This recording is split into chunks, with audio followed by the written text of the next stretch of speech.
कथा मी पाहिलेला देव माणूस. लेखक अजित ईश्वर काळे करमाळकर. 2020 साली संपूर्ण जगामध्येच कोरोना या रोगाने हाहाकार माजवला होता. त्यावेळी कोरोना या रोगाने आपल्या भारतामध्ये सुद्धा प्रवेश केला होता.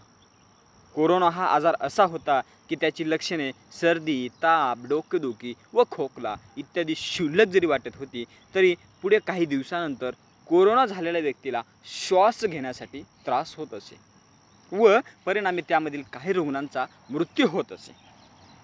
या कोरोनाच्या काळामध्ये आपण सर्वांनीच कोरोना काय आहे हे प्रत्यक्षात पाहिलेलं व आपल्यातील काहींनी अनुभवलेलं आहे. परंतु कोरोनाने एक खूप महत्त्वाची गोष्ट शिकवली, ती म्हणजे माणुसकी हाच सर्वश्रेष्ठ धर्म होय. जात, धर्म, गरीब व श्रीमंत या सर्वांना कोरोना या रोगाने एकाच पंक्तीत नेऊन बसवले होते. मी पुण्यामध्ये वारजा माळवडी या ठिकाणी श्री बालाजी ट्रेडिंग कंपनी या किराणा दुकानामध्ये कामाला होतो. आम्हा सर्व किराणा दुकानदारांना वेळोवेळी सरकारी नियम व सूचनांचे पालन करून त्याप्रमाणे किराणा दुकान चालू ठेवून व व्यवस्थित नियोजन करून सर्व ग्राहकांना व्यवस्थितरित्या किराणा दिला जात असे. तरी पण लोकांची गर्दी तुफान होती. असो, आता वेळ आली आहे बोलण्याची. मी पाहिलेला देव माणूस. पुण्यामधील वारजा माळवाडी येथील रामनगर परिसरातील रहिवासी पैगंबर शेख ही व्यक्ती कोरोना हा रोग यायच्या अगोदरपासूनच आमच्याकडे किराणा भरण्यासाठी 1 महिना ते 1.5 महिन्यातून सातत्याने येत असत. त्यामुळे त्यांचे सामाजिक कार्य हे थोडेफार स्वरूपात आम्ही दुकानातील सगळेजण जाणत होतो. परंतु त्याचा खरा अनुभव आला तो कोरोना काळामध्ये. ज्यावेळी सर्व जग ठप्प झालं होतं, त्यावेळी फक्त जीवनावश्यक वस्तूच मिळत होत्या. परंतु हाताला काम नसल्याने हातामध्ये पैसा येत नव्हता. हातामध्ये पैसा न आल्याने पोटाचं खळग कशा प्रकारे भरायचा हा खूप मोठा प्रश्न लोकांसमोर पडला होता. ज्याप्रमाणे शेळी व मेंढरांचे कळपच कळप आपण जाताना पाहतो, त्याचप्रमाणे शहरातून गावाकडे जाताना लोकांचे कळपच कळप चाललेले पाहावयास मिळत होते. कोण ट्रकमध्ये, तर कोण बसमध्ये, कोण मोकळ्या टँकरच्या आतमध्ये, तर कोण बंदिस्त मालगाड्यांमध्ये, मिळेल त्या वाहनाने व काही जण तर अक्षरशः आधी मानवाप्रमाणे वाटा तुडवत व भटकंती करत शहराकडून गावाकडे जात होते. अशाच वेळी मुस्लिम समाजातील पैगंबर शेख या व्यक्तीने अशा प्रकारचं सामाजिक कार्य केलं की मी माझ्या आयुष्यामध्ये असा माणूसच पाहिला नाही. छत्रपती शिवाजी महाराज, महात्मा ज्योतिराव फुले, गौतम बुद्ध आणि डॉक्टर बाबासाहेब आंबेडकर यांच्या विचारांवरती चालणारा माणूस म्हणजे पैगंबर शेख ही व्यक्ती होय. ज्यावेळी स्वतःच्या घरामध्ये पोटाचं खळग भरण्यासाठी लागणाऱ्या जीवनावश्यक वस्तू मिळणे सुद्धा कठीण होते, त्या काळामध्ये पैगंबर शेखने सोशल मीडियाच्या सहाय्याने खूप मोठी क्रांती घडवली. सोशल मीडियाचा योग्य स्वरूपात वापर करून या व्यक्तीने सर्वांना आव्हान केलं की तुम्ही मला ऑनलाईन किंवा रोख किंवा तुम्ही देताल त्या स्वरूपाची मदत करा. आपण हीच मदत गरजू लोकांपर्यंत पोहोचवू. ज्या लोकांना पोटाचं खळग भरण्यासाठी अन्न नाही, अशा गरजू लोकांना आपण मदत करू.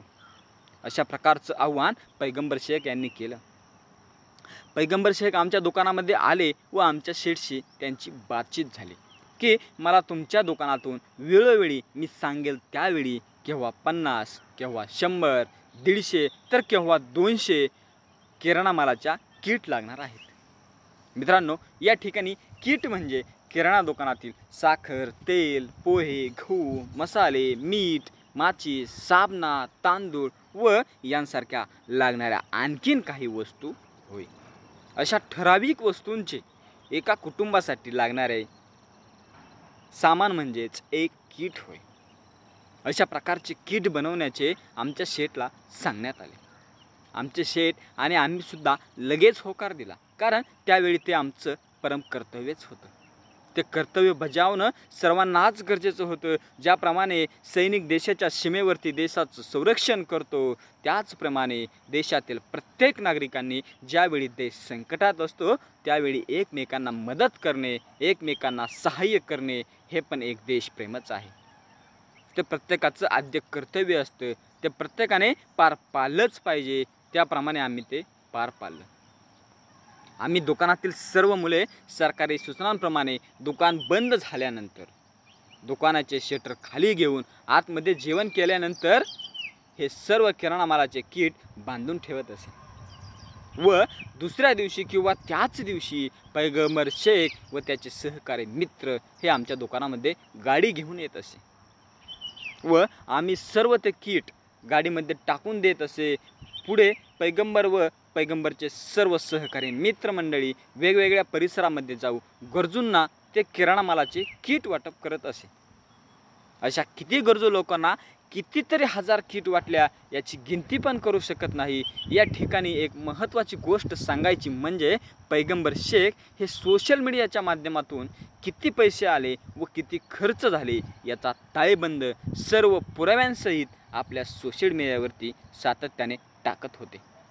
त्यामुळे सर्व दानशूर लोकांना पैगंबर शेख ही मुस्लिम व्यक्ती असून सुद्धा त्याच्यावरती विश्वास बसला होता.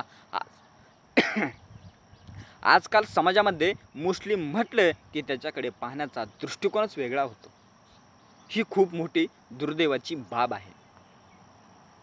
तेव्हा कोरोना काळामध्ये सर्व आजी व माजी आमदार, खासदार, नगरसेवक, सरपंच व पुढारी लोक हे साले सर्वच जण म्हणतात की मी 20,000 किट वाटल्या, तर कोण म्हणे मी 50,000 किट वाटल्या, तर कोण म्हणे मी 1,00,000 किट वाटल्या. आणि याची जाहिरातबाजी वेगवेगळ्या वाहनांवरती व वेगवेगळ्या जागेवरती फ्लेक्स स्वरूपात लावली जात असे.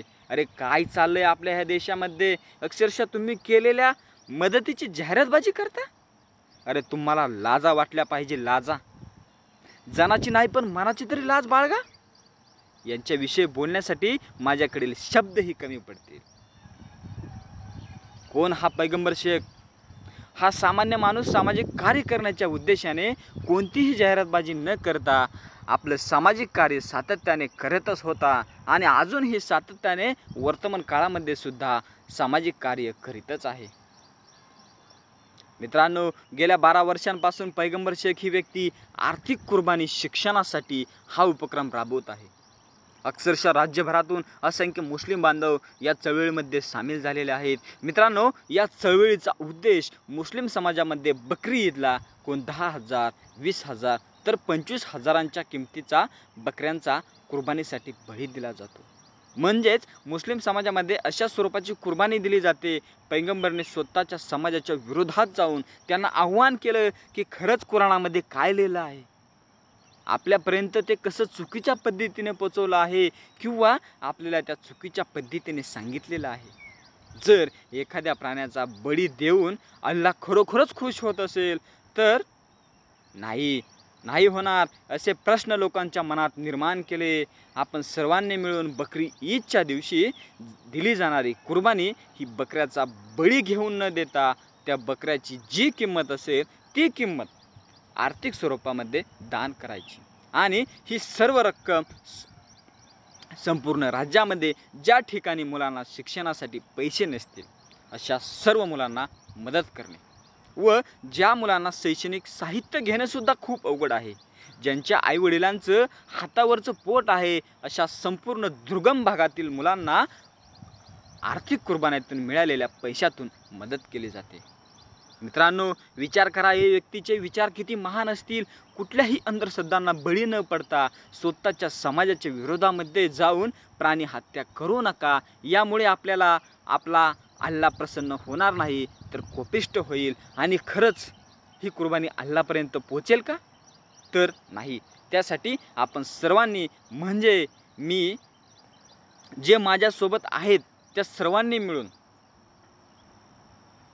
पुढे बकरी ईदला बकऱ्याची कुर्बानी न देता ती आर्थिक स्वरूपात कुर्बानी द्यायची. अशा प्रकारची ही सामाजिक चळवळ पैगंबरने उभी केली.